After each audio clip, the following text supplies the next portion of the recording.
good morning. This is Kartheshwari. Welcome back to our next session. இந்த செஷன்ல நம்ம என்ன பார்க்க போறோம் அப்படின்னா வைஃபை எல்இடி பிளிங்கிங் பார்க்க போறோம்.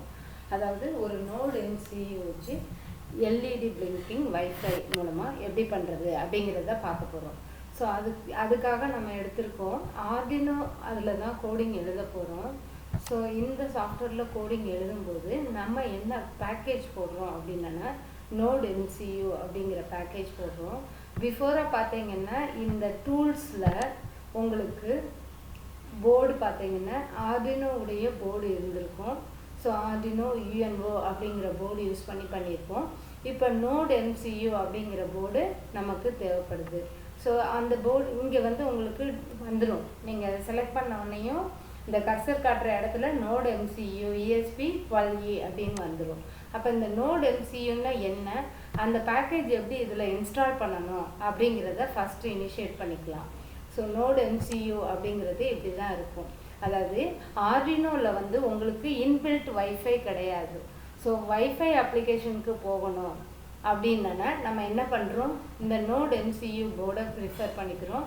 இல்லை ஆர்டினோ மாடலோட ஒரு வைஃபை மாடல் அடிஷ்னலாக ஆட் பண்ணணும். ஸோ அந்த அடிஷ்னலாக ஆட் பண்ண வேண்டாம் அப்படிங்கிறதுக்காக ஒரு நோட் MCU போர்டை நம்ம செலக்ட் பண்ணிக்கிறோம். ஸோ இது எதுக்காக யூஸ் ஆகுது அப்படின்னா ஆல்ரெடி சொல்லிட்டோம், வைஃபை மூலமாக கண்ட்ரோல் பண்ணுறதுக்காக யூஸ் ஆகுது. ஸோ ஒரு லோ காஸ்டில் உள்ள ஓப்பன் சோர்ஸ் IoT பிளாட்ஃபார்ம் தான் இந்த நோட் MCU அப்படிங்கிறது சொல்கிறோம். ஸோ இதில் என்ன இருக்கும் அப்படின்னா ESP8266 அப்படிங்கிற வைஃபை மாடல் இருக்கும். இந்த வைஃபை மாடல் கர்சர் காட்டுற இடம் ESP8266 அப்படிங்கிறது இருக்கும். ஸோ அந்த ESP அப்படின்னா என்ன டினோட் பண்ணுது அப்படின்னா எஸ் ப்ளஸ் இஃப் சிஸ்டம் அப்படிங்கிறத டினோட் பண்ணுது. எஸ் ப்ளஸ் இஃப் சிஸ்டம் அப்படிங்கிறது என்ன அப்படிங்கிறது ஒரு செமிகண்டக்டர் கம்பெனி தான். ஸோ அந்த கம்பெனியுடைய பிராண்டு அப்படிங்கிறதுனால இது ESP அப்படிங்கிறத சொல்கிறோம். அந்த மாடல் 8266. ஸோ இப்போ இந்த ESP பேக்கேஜ் ஆர்டினோவில் எப்படி போடணும் அப்படிங்கிறத பார்க்கலாம். ESP பேக்கேஜ் ஆர்டினோவில் போடுறதுக்கு இந்த லிங்க்கை நம்ம எடுத்துக்கணும். இந்த லிங்க்கை நம்ம காப்பி பண்ணி அங்கே பேஸ்ட் பண்ணணும். எந்த பிளேஸ்லங்கிறத பார்க்கலாம். அதுக்கு பிஃபோர் ஆர்டினோவில் எப்படி பார்த்தோம், பின் நம்பர்ஸ், டிஜிட்டல் பின் நம்பர்ஸ் இருக்கும், அனலாக் பின் நம்பர் இருக்கும் அப்படின்னு பார்த்தோம். இங்கே அனலாக் பின் ஒரே ஒரு பின் இருக்கும், A0 அப்படிங்கிற ஒரே பின் இருக்கும். சென்சார் எதுவும் நீங்கள் அனலாக்கில் கனெக்ட் பண்ணணுன்னா இந்த பின்னோட கனெக்ட் பண்ணிக்கலாம். அதே மாதிரி பின் numbers D0லேருந்து D4 D5 D6 D7 D8 வரையிலும் நம்மளுக்கு இருக்கும். TX RX பின்ஸ் இருக்கும். ஸோ நீங்கள் எப்படி பின்னை டிக்ளேர் பண்ணணும் அப்படின்னு பார்த்தீங்கன்னா அங்கே பின் நம்பர் 13, அவுட்புட் அப்படின்னு டிக்ளேர் பண்ணுவீங்க ஆர்டினோவில். அதுக்கு பதிலாக இங்கே என்ன பண்ணுறீங்க, D7, high, D4, high, D4, output அப்படிங்கிறத ஹைக்கு பதிலாக இங்கே அவுட்புட் அப்படிங்கிறத டினோட் பண்ணுவீங்க. டிஜிட்டல் ரைட்டில் தான் உங்களுக்கு ஹைன்னு வரும். ஸோ இந்த இடத்துல என்ன பண்ணுவீங்க அப்படின்னா output pin mode D7, output அப்படிங்கிறத டினோட் பண்ணியிருப்பீங்க.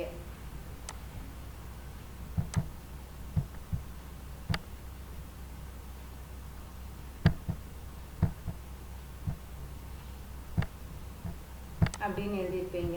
ஸோ நார்மலாக 7, அவுட்புட்னு எழுதுறதுக்கு பதிலாக D7, அவுட்புட் அப்படிங்கிறது அந்த ஒரு டிஃப்ரென்ஸ் மட்டும்தான் இதில். மற்ற எல்லாம் சிமிலர் டு ஆர்டினோ தான், ஆர்டினோ கோடிங் தான்.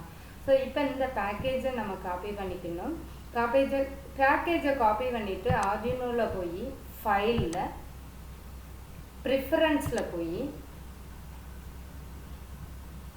இந்த URL-ஐ இங்கே ப்ளேஸ் பண்ணணும். ப்ளேஸ் பண்ணி ஓகே அப்படின்னு கொடுக்கணும். ஆல்ரெடி நம்ம ப்ளேஸ் பண்ணியிருக்கோம். ஸோ அதனால் நீங்கள் இந்த URL ப்ளேஸ் பண்ணி இங்கே ஓகேன்னு கொடுங்க. கொடுத்த உடனே உங்களுக்கு என்ன ஆகும் அப்படின்னா டூல்ஸில் போர்ட் மேனேஜரில் போனீங்கன்னா ஃபஸ்ட்டு அது டவுன்லோடிங் பிளாட்ஃபார்ம் இண்டெக்ஸ் அப்படின்னு சொல்லி வரும். ஸோ அது கம்ப்ளீட் ஆன பிறகு இந்த டவுன்லோடிங் பிளாட்ஃபார்ம் இண்டெக்ஸ் அப்படிங்கிறது கம்ப்ளீட் ஆன பிறகு நீங்கள் என்ன பண்ணிக்கலாம் அப்படின்னா இங்கே இஎஸ்பி அப்படின்னு ஃபில்டர் யுவர் சர்ச் அப்படின்னு இருக்கிற இடத்துல இஎஸ்பி 8266 அப்படின்னு எடுத்தீங்கன்னா உங்களுக்கு இந்த மாதிரி போர்டு காட்டும். அதில் இன்ஸ்டால் அப்படின்னு கிளிக் பண்ணிங்கன்னா உங்களுக்கு அது இன்ஸ்டால் ஆயிரும். இன்ஸ்டால் ஆன பிறகு நம்மளுக்கு ஆல்ரெடி இன்ஸ்டால் ஆகிருக்கு. இன்ஸ்டால் ஆகலைன்னா இப்படி காட்டும். இங்கே டைப் பண்ணணும். நீங்கள் ESP 8266ன்னு டைப் பண்ண பிறகு இங்கே இன்ஸ்டால்னு ஆப்ஷன் காட்டும். அந்த ஆப்ஷனை கிளிக் பண்ணோடனே அந்த போர்டு இன்ஸ்டால் ஆகிடும். ஸோ அப்படி இன்ஸ்டால் ஆன பிறகு நீங்கள் என்ன பண்ணுறீங்கன்னா டூல்ஸில் போய் ESPயை நீங்கள் எடுத்துக்கிறீங்க. ஸோ ESPயை எடுத்துக்கிறீங்க. இங்கே வந்து ஆர்டினோவுக்கு பதிலாக ESP அப்படிங்கிற போர்டு உங்களுக்கு இங்கே வந்துடும். டூல்ஸில் போய் போர்டில் போய்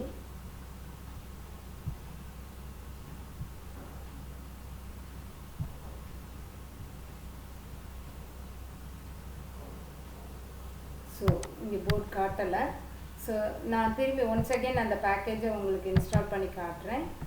ரைட் கிளிக் பண்ணுங்கள், காப்பி,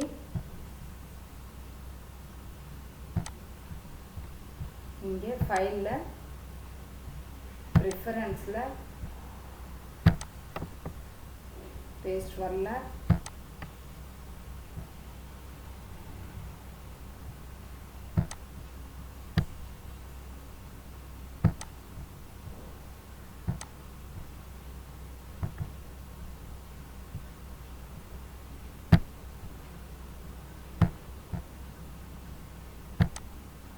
அந்த URL வந்துருச்சு. ஸோ இதை பேஸ்ட் பண்ண உடனே ஓகேன்னு கொடுங்க. ஓகேன்னு கொடுத்து டூல்ஸில் போர்ட் மேனேஜர் போங்க. டவுன்லோடிங் பேக்கேஜ்னு வர்றோம், வந்து முடியட்டும்.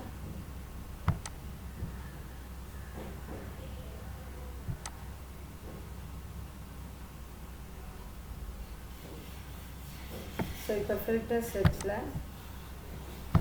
கேப்ஸ்லாக் ஆன் பண்ணி ESP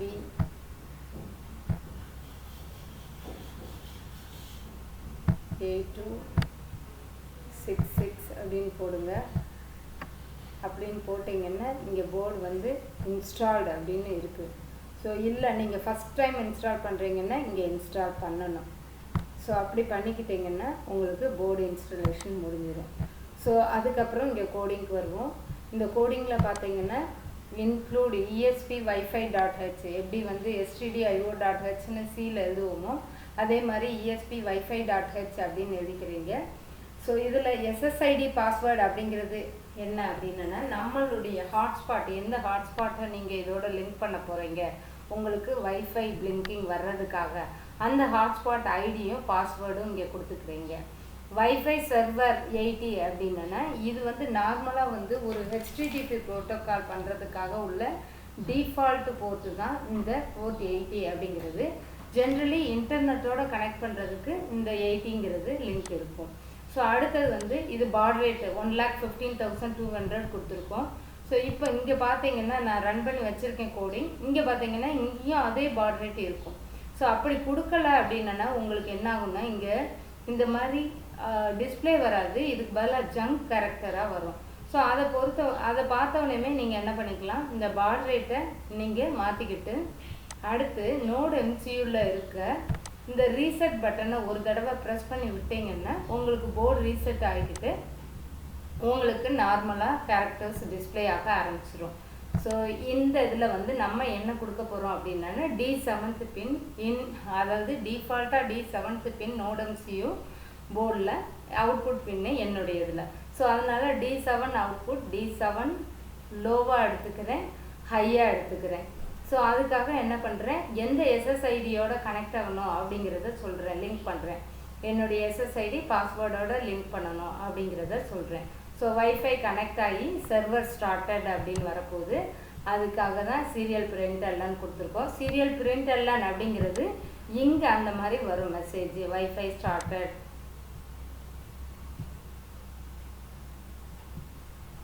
server started URL http dot இந்த IP அட்ரஸ் வரும். ஸோ அதுக்காக இந்த லிங்க் ஃபுல்லாக கொடுத்துருக்கோம். அடுத்தது வந்து வைஃபை கிளைண்ட்டுங்கிறது நம்ம எங்கே போய் பார்க்க போகிறது, நம்ம இந்த HTTP ப்ரோட்டோக்கால் மூலமாக யூஆர்எல்ல வந்து வெப் சர்வரில் எப்படி பண்ணுறோம் அப்படிங்கிறதுக்காக. ஸோ இதுதான் வந்து உங்களுக்கு கிளைண்ட்டு. இங்கே வந்து நம்மளுக்கு என்ன ஆகுது அப்படின்னா இந்த ஐபி அட்ரஸ் இங்கே வியூ ஆகுது. So LED is now off on off அப்படின்னு வருது. இந்த பட்டனை நீங்கள் கிளிக் பண்ணுறது மூலமாக உங்கள் நோடம்சியோட கனெக்ட் பண்ணியிருக்க எல்இடி ஆன் ஆகும் ஆஃப் ஆகும். ஸோ ஆன்னு ப்ரெஸ் பண்ணிங்கன்னா உங்கள் நோடம்சியில் கனெக்ட் பண்ணியிருக்க inbuilt LED that is inbuilt LED on ஆகும். ஏன்னா இங்கே நம்ம D7 அப்படின்னு எடுத்துருக்கிறதுனால. இல்லை செப்பரேட்டாக பின் நம்பர் எடுத்து செப்பரேட் எல்இடியும் நீங்கள் கனெக்ட் பண்ணி வெரிஃபை பண்ணலாம். ஸோ ஒன்ஸு கிளைண்ட் வந்து நம்மளுக்கு சர்வர் ஸ்டார்ட் ஆயிடுச்சுனால இந்த யூஆர்எல் வந்துடும். அந்த யூஆர்எல்ல நீங்கள் காப்பி பண்ணவுடனே நியூ கிளைண்ட் அப்படின்னு வரும். அடுத்து காப்பி பண்ணவுடனே கிளைண்ட் டிஸ்கனெக்டட் அப்படின்னு வந்துடும். ஸோ உங்களுக்கு அந்த யூஆர்எல்ல நீங்கள் என்ன பண்ணலாம், ஒரு க்ரோமில் போய் நீங்கள் அதை பேஸ்ட் பண்ணி பார்க்கலாம். ஸோ இங்கே வந்து கிளைண்ட் டிஸ்கனெக்டட்னு வந்துடும் அது பேஸ்ட் பண்ண உடனே. ஸோ இங்கே வந்து அங்கே என்ன சென்டென்ஸ் வந்துச்சு, எல்இடி ஆன் ஆஃப்னு வந்துச்சு.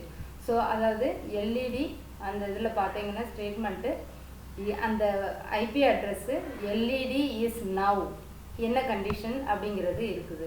ஸோ அதை வந்து நம்ம இங்கே அந்த ஸ்டேட்மெண்ட்டை ஃபார்ம் பண்ணுறதுக்காக இந்த கிளைண்ட் பிரிண்டர்லன் இந்த இதெல்லாம் கொடுத்து client print LED is now அப்படிங்கிறத கொடுத்துக்கிறோம். கிளைண்ட் பிரிண்ட் ஆன் ஆஃப் அப்படிங்கிறத கொடுத்துக்கிறோம். ஸோ இந்த ஆன் ஆஃப்ங்கிறது சென்டென்ஸாக வந்துடும் இப்போ. ஸோ அந்த பட்டன் க்ரியேட் பண்ணணும் அப்படிங்கிறதுக்காக HTML ஃபார்மெட்டில் நம்மளுக்கு ஆன் ஆஃப்க்கு HTML எழுதணும் அப்படின்னா இந்த மாதிரி தான் ஃபார்மெட் இருக்கும். ஸோ அந்த ஃபார்மெட்டில் எல்இடி ஆன் எல்இடி ஆஃப் அப்படிங்கிற பட்டனை நம்ம க்ரியேட் பண்ணிக்கிறோம். ஸோ அந்த இந்த பட்டன் எல்இடி ஆன் ஆஃப் அப்படின்னு நான் இங்கே கொடுத்ததுனால இங்கேயும் ஆன் ஆஃப் அப்படின்னு கொடுத்துருக்கேன். ஸோ அப்படி கொடுத்ததுனால இங்கே வந்து எனக்கு என்ன ஆயிருக்கு, ஆன் ஆஃப் அப்படிங்கிற பட்டன் க்ரியேட் ஆகிருக்கு. நீங்கள் அதுக்கு பதிலாக அங்கே வேறு நேமும் கொடுத்து நீங்கள் க்ரியேட் பண்ணிக்கலாம்.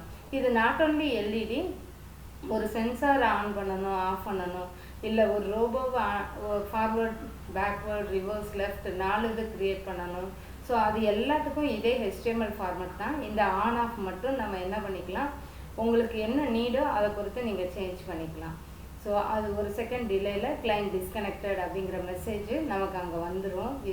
அதுக்கப்புறம் இந்த யூஆர்எல்லை பொறுத்து இங்கே ஆன் பண்ணால் நம்ம போர்டில் இருக்க எல்இடி ஆன் ஆகும் ஆஃப் ஆகும். ஸோ நார்மலாக நம்ம பண்ணுறது இங்கே கோடிங் வந்து நம்ம கம்ப்யூட்டரில் ஆர்டினோ எடுத்து அந்த ஆர்டினோவில் போர்ட் பண்ணுறோம். நம்ம யூஸ் பண்ணுற வைஃபை மாடல்னால நம்மளுக்கு என்ன ஆகுதுன்னா எல்இடி வந்து எங்கே கண்ட்ரோல் ஆகுது அப்படின்னு பார்த்தீங்கன்னா எல்இடி நம்ம போர்டில் தான் ஆன் ஆக போகுது ஆஃப் ஆகுது. பட் கண்ட்ரோல் நம்ம எங்கே எடுத்துக்கிறோம் அப்படின்னு பார்த்தீங்கன்னா வைஃபை மூலமாக அந்த கண்ட்ரோலை எடுத்துக்கிறோம். இது நம்ம இந்த யூஆர்எல்ல இந்த லேப்டாப் மூலமாக தான் கண்ட்ரோல் பண்ணணும் அப்படிங்கிறது கிடையாது. இந்த யூஆர்எல்ல உங்கள் மொபைலில் அதே ஹாட்ஸ்பாட் எந்த மொபைலில் இருக்குதோ அந்த பர்டிகுலர் மொபைலில் கூட அந்த யூஆர்எல்லை டைப் பண்ணி நீங்கள் ஆன் ஆஃப்னு கொடுத்து உங்களுடைய அப்ளிகேஷனை கண்ட்ரோல் பண்ணிக்கலாம். தேங்க்யூ ஆல் ஃபார் வாட்சிங். நெக்ஸ்ட் செஷனில் நெக்ஸ்ட் இன்ட்ரெஸ்டிங் டாப்பிக்கோடு நம்ம பார்க்கலாம்.